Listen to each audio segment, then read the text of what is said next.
6 నెలలు రెండో మీటింగ్ ఇది. కనీసం మనకు సిగ్గుచేటుగా ఉంది. ప్రజలు వచ్చి మనకు పంపించిండేది ప్రజల సమస్యలు మాట్లాడడం కోసం. ఇక్కడ వచ్చి మనము అనవసరంగా కోట్లు ఆమోదం చేసేసి ఒక గోడలో కొన్ని చేయాలి మీటింగ్ ఇవి. అర్థమేటగా చెప్తారండి మీకు. మీరండి ప్రతి నెల మీటింగ్ పెట్టాలా? ఎందుకు పెట్టలేదు మీటింగ్? మీరు 6 months రెండో మీటింగ్ ఇది అంటే ఫ్యూచర్ ప్రజలు ఏ విధంగా పోవాలి? మేము కనీసం రిపబ్లిక్ డే జెండా వందనకి రాలా? ఇక్కడ జెండా వందనం మనం భారతదేశంలో పౌరులుగా ఉంటే మనం జెండా కనుక వందనం పెట్టాలి. వందనం రావడం మున్సిపాలిటీ మనం ఏం చదువుతారు ఇక్కడ? సిగ్గుచేటు మంది మన మున్సిపాలిటీలో ప్రజల సమస్యలు ప్రతి వార్డులో ఏం సమస్యలు ఉన్నాయి సార్? చేశాను సార్. మీరు చేశారు. రానులో పెట్టండి, రానులో పెట్టండి. మీకు కాదు చేయలేదంటే చేస్తున్నారు, రాలేదు. ఓకే. ఇంకోటి మనకు ఏదైనా సమస్యలు ఉంటే వచ్చి మాట్లాడుకుంటాము. మీటింగ్లు జరుగుతాయి. వాటిలో సమస్యలు ఏదైనా ఉంటే రెక్టిఫై చేసుకోవాలా. ఎక్కడికప్పుడు అక్కడే పడే వార్డులో ఇంతవరకు చిన్న మళ్ళా సార్కి మేము రిక్వెస్ట్ చేస్తే ఒక చిన్న కలవట్లేదు మా వార్డులో. అటువంటి ఎన్ని పనులు లేదు వార్డులో. ఇవి దీని సమస్య పురాణాలు మేము ఎందుకు బడ్జెట్ ఆమోదం చేసేలా కోట్లు అంటే మరి బడ్జెట్ ఆమోదం అయిపోతే నేరుగా ఇంకా మిగతా 1% వచ్చేస్తా ఉంటాయి. కనీసం బడ్జెట్ ఏముండా ఈ అవగాహన కల్పించి మనం చెప్పండి. వైరస్ అది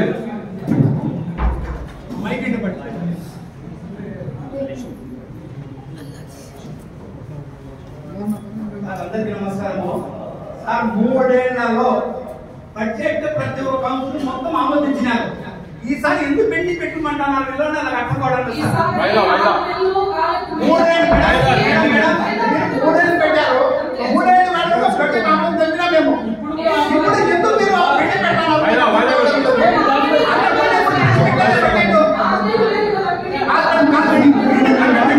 బడ్జెట్ గురించి మాట్లాడతాను. బడ్జెట్ గురించి మాట్లాడతాను. 3 ఏళ్ళలో మేము బడ్జెట్ ఆమోదం చెప్పినాము. ఇప్పుడు మీరు ఎందుకు ఆమోదం చెప్పకుండా పెండింగ్ పెట్టారు? నాకు అర్థం కావడం లేదు. ఏమైతుంది వచ్చే అనుమానాలు ఉన్నాయి సార్. బడ్జెట్ ఎన్ని రోజుల నుంచి పంపించినారు సార్ మీరు? బడ్జెట్ కొట్టేసిందే 7 రోజులు ఇచ్చినారు కదా. మళ్ళా నువ్వేంది చదవాలి?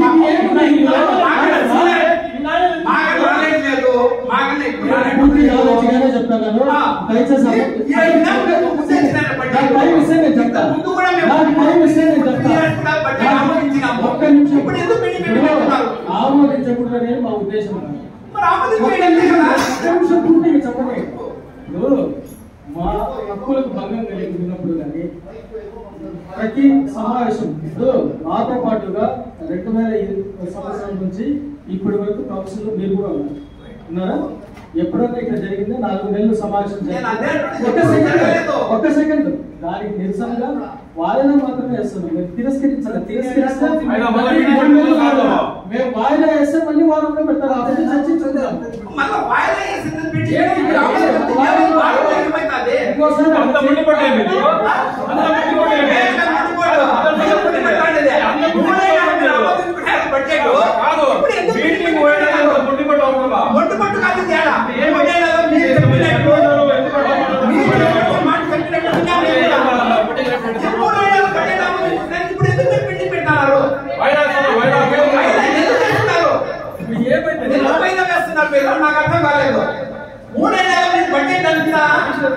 ప్రతి నెల సమావేశం ఎందుకు జరపడం లేదండి?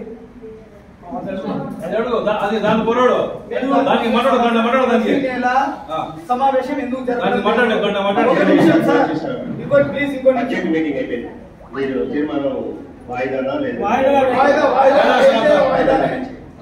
ఓటింగ్ పెట్టాలన్నారు. పెట్టండి.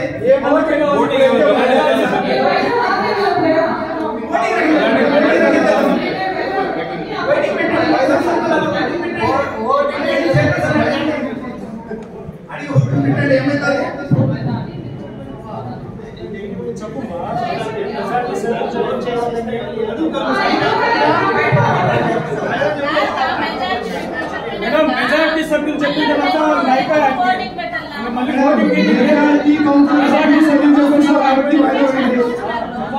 మెజారిటీ కౌన్సిలర్స్ చెప్తున్నారు.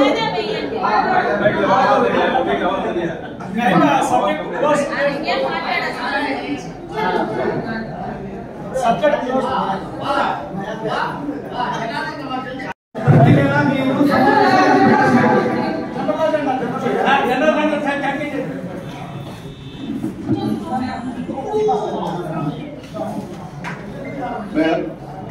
మీటింగ్ 12:30 అనుకున్నాం. తమ ఆదేశాల ప్రకారం బడ్జెట్ మీటింగ్ వాయిదా పడింది కాబట్టి ఇప్పుడే దీన్ని కంటిన్యూ చేస్తున్నాము. జనరల్ మీటింగ్ కూడా జనరల్ ఎజెండా. నవంబర్ 8వ తారీఖున జరిగిన సమావేశంలో ప్రతి నెల ఖచ్చితంగా మీటింగ్ పెట్టమని గౌరవ సభ్యులందరూ అడిగారు. నవంబర్ 25, 27 తారీఖుల్లో ఎజెండా ఐటమ్స్ రెడీ చేసి చైర్మన్ గారికి పంపించడం జరిగింది. అప్పుడు కొన్ని టెండర్స్ పిలవలేదు, టెండర్స్ ఫైనల్ అవ్వలేదు, టెండర్స్ వేస్తే ఎవరు రాలేదని కంట్రోల్ పీరియడ్ ఓపెన్ చేస్తామని చెప్పడం మూలంగా నవంబర్ 30వ తారీఖులో మేము ఆ మీటింగ్ పెట్టలేకపోయాం.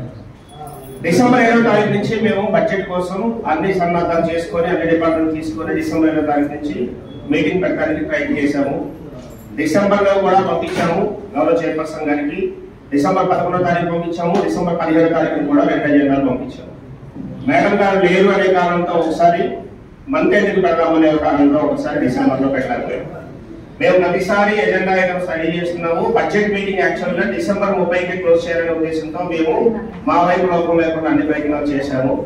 కానీ బియాండ్ ద లిమిట్స్, దీన్ని ఒక కమిషనర్ గా నేను ఇక్కడ చెప్పలేను.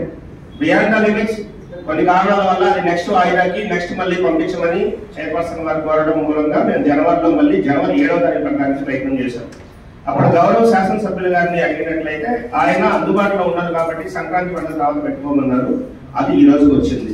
ఉద్దేశపూర్వకంగా పెట్టకూడదు అనేది కాదు అండి, ఖచ్చితంగా పెట్టి ఎప్పటికప్పుడు టెండర్ ఒపీనియన్స్ తీసుకొని వర్క్ చేయాలి అని చాలా వర్క్స్ ఉన్నాయని మేము కూడా ప్రయత్నం చేశాము. అది అనివార్య కారణాల వల్ల ఒకసారి మేడం గారు ఊళ్ళో లేకపోవడం, ఒకసారి హెల్త్ సరి లేదు అండి మళ్ళీ రండి అని చెప్పడం మూలంగా అది జరిగింది. అలాగే మేడం వాళ్ళ ఇంటికి వెళ్ళి కూడా చాలా సార్లు వెయిట్ చేశాము. వెయిట్ చేసి ఇన్ఫర్మేషన్ కనుక్కొని రావడం జరిగింది. ప్రతిసారి మేము ప్రతి నెల 3 సార్లు ప్రయత్నం చేస్తున్నాం. బడ్జెట్ అయితే ఎట్టి పరిస్థితుల్లో డిసెంబర్ 30 అవ్వాలి అని మేము ప్రయత్నం చేశాము. మరి అది జరగలేదు. తర్వాత గౌరవ సభ్యులు గారిని అడగడం మూలంగా శాసనసభ్యులు వారు డేట్ ఇచ్చారు. ఆ డేట్ లో కూడా మళ్ళీ 7 రోజులు అవ్వలేదు అని కొంతమంది కౌన్సిల్ సభ్యులు మా దగ్గరికి వచ్చి 7 రోజులు ఖచ్చితంగా మాకు ఇవ్వండి, మేము ఇదంతా చదువుకోవాల్సిందే అని అడగడం మూలంగా 1 డే షార్ట్ ఉందని మార్చి ఈ రోజు పెట్టడం జరిగింది. దీంతో ఉద్దేశపూర్వకం కానీ వేరే ఉద్దేశాలు కానీ ఏమీ లేవండి. ఒకవేళ చైర్పర్సన్ గారు పలానా డేట్ పెట్టాల్సిందే అంటే ఖచ్చితంగా పెట్టేసుకుంటాం. వరుసగా 3 సమావేశాలు జరిగి గౌరవ సభ్యులు హాజరు కాకపోతే ఏమవుతారు? 3 సమావేశాలకి గౌరవ సభ్యులు కనుక హాజరు కాకపోతే ఆ విషయం చైర్మన్ గారు డిస్కషన్ పెడతాము. చైర్మన్ గారు వారికి నోటీస్ ఇస్తారు. వాళ్ళు ఇచ్చిన ఎక్స్ప్లెనేషన్ తో సభ మరియు చైర్పర్సన్ గారు ఆమోదం తెలిపినట్లయితే వాళ్ళు కంటిన్యూ అవుతారు. లేని పక్షంలో ఖచ్చితంగా రూల్ ప్రకారం వెళ్ళాలని గౌరవ చైర్పర్సన్ గారు కనుక తీర్మానం చేసినట్లయితే చైర్మన్ గారు ఆమోదం తెలిపినట్లయితే తరువాత ఆ విషయాన్ని నేను గవర్నమెంట్ తెలియజేస్తాను. సరే సార్, అట్లాంటప్పుడు ఆ నిబంధనలు ఉన్నప్పుడు మీకు ఈ నిబంధన వర్తించదా? 4 నెలలు మీటింగ్ పెట్టకపోతే? సార్ నవంబర్ 8వ తారీఖున మనం మీటింగ్, నవంబర్ 11వ తారీఖున మీ కారణాలు ఏదన్నా ఉండొచ్చు, పక్కన పెట్టండి. మేము కూడా దీంట్లో బాగా పిహెచ్డి చేసినాము. కారణాలు ఏదన్నా ఉన్నాయి. ప్రతి ఒక్క చోట కూడా డిసెంబర్ చివరి రోజున ప్రతి ఒక మున్సిపాలిటీలో కూడా సమావేశం నిర్వహించినాం, ఒక్క కదిరి తప్ప. అవునా? ఇప్పుడు చైర్పర్సన్ గారు ఒకవేళ వాళ్ళు ఆరోగ్యం బాగలేక ఇంకోట 1 నెలలో ఇవ్వలేదు, మరో నెలలోనే మీరు ఎడ్యుకేట్ చేయాలి పూర్తిగా. ఇప్పుడు మీరు ఎట్లా మీరు చైర్పర్సన్ గారి అకౌంట్లోకి అన్ని వేసేస్తున్నారు, మీకు బాధ్యత లేదా చెప్పండి? ఒకవేళ చైర్పర్సన్ గారు అటెండ్ కాలేదు, వైస్ చైర్పర్సన్ ఉన్నారు సార్,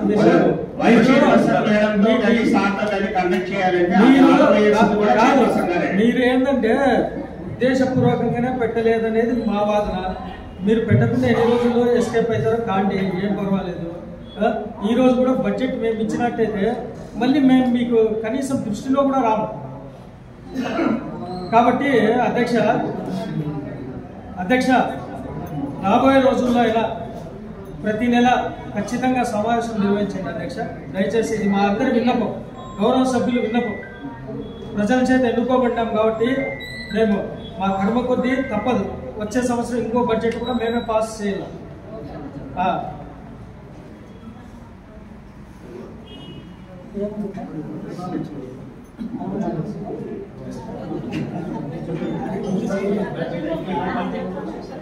గౌరవ చైర్పర్సన్ వారి అనుమతితో సాధారణ సమావేశము అజెండా అంశాలు చదువుతున్నారు. అంశం 1 కదిరి పురపాలక సంఘము ఇంజనీరింగ్ విభాగం తేదీ 3/11/2024 గుండెపోటుతో మరణించినందున వారి కుటుంబ జీవనాధారము లేక జీవనము సాగుటకు ఇబ్బందిగా ఉన్నదని కావున శ్రీ దొడ్డప్ప స్థానంలో చైర్పర్సన్ గారికి, గౌరవ వైస్ చైర్మన్ గారికి, గౌరవ కమిషనర్ గారికి, పాత్రికేయ మహాశయులకు, మా మున్సిపల్ ఆఫీస్ సిబ్బందికి, ప్రతి ఒక్కరికి ఇక్కడ చేసినటువంటి వివిధ విభాగాల అధికారులందరికీ మా హృదయపూర్వక నమస్కారాలు తెలియజేసుకుంటూ, అధ్యక్ష, ఇది సబ్జెక్ట్ నెంబర్ 1లో ఇదిలైతే కారుణ్య నియామకము. కానీ మా దృష్టికి ఇంతకుముందు ఏమొచ్చిందంటే కేవలం వీరి పేరు మీద కౌన్సిల్ ఆమోదం తీసుకొని వారి స్థానంలో వేరే వాళ్ళని రిక్రూట్ చేస్తారనే అభియోగం ఉంది. కాబట్టి ఈ అజెండాలో ఎంతమందిని కారుణ్య నియామకంకి మీరు సంబంధించి పెట్టినారో వారి వారసులకు సంబంధించినటువంటి ఆధార్ కార్డులతో సహా తమరు పెడితే తదుపరి మీటింగ్లో దీన్ని ఆమోదం చేస్తామని చెప్పేసి, అది ఎంతమంది అయినా కానీ కారుణ్య నియామకాలు గురించి వాళ్ళ ఆధార్ కార్డులతో మెన్షన్ చేయవలసిందిగా మిమ్మల్ని అర్థిస్తున్నా అధ్యక్ష. అంశం 2 కదిరి పురపాలక సంఘము ఇంజనీరింగ్ విభాగంలో అవుట్సోర్సింగ్ పద్ధతిన నాన్ టెక్నికల్ కార్మికులుగా పనిచేస్తున్న శ్రీ దొడ్డప్ప గారు తేదీ 3/11/2024 గుండెపోటుతో మరణించి ఉన్నారు.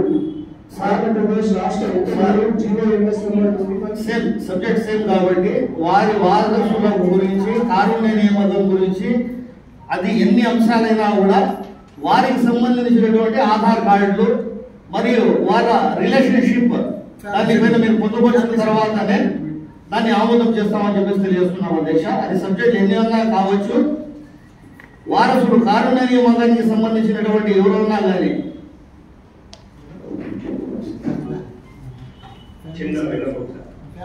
రెండో అంశం వాళ్ళ కుటుంబానికి చెల్లించవలసిన 2 లక్షల రూపాయలు ఆమోదం సార్. డబ్బులు అయితే వాళ్ళకి డబ్బులు నియామకాల గురించి మాత్రమే మాకు అధ్యక్షం సార్.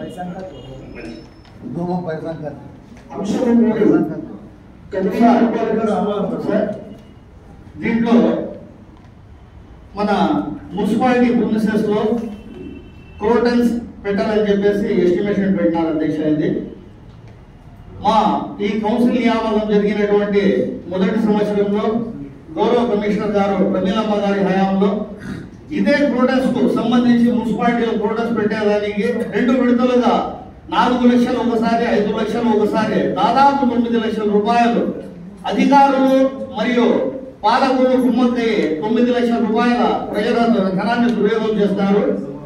ఇది ఈ మొక్కలు ఎక్కడ పెడతారని చెప్పేసి దయచేసి మీకు క్లారిటీ అడుగుతున్నా సార్.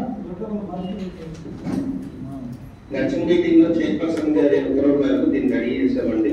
ఇది మన మున్సిపల్ ఆఫీస్ ఎదురుగా ఈ వెహికల్స్ అన్ని పెట్టి అసలు మన ఆఫీస్ కి ఒక ఐడెంటిటీ లేకుండా అయిపోయింది అని మన వాల్ సరిహద్దు నుంచి ఈ చివరి వరకు రోడ్డు డివైడర్ కి యువతలుగా 15 అడుగుల రూపంలో ఆ జెండాలు పెట్టినంతా తీసేసి ఈ ఏరియా మొత్తం గ్రీనరీ చేసి దాంట్లో KMC కదిరి మున్సిపల్ కార్పొరేషన్ లో ఒక ఇన్స్టాల్ చేస్తూ అదంతా గ్రీనరీ చేయడం కోసం సుందరీకరణ చేయమని చెప్పారు. అందుకోసంగా ఈ అంశం పెట్టడం జరిగిందండి. ఊళ్ళో ఎక్కడ కాదు, ఓన్లీ మున్సిపల్ ఆఫీస్ ప్రిన్సెస్ లో మాత్రమే చేస్తారు. అదే సార్, ఎందుకంటే మాకైతే క్లారిటీ లేదు.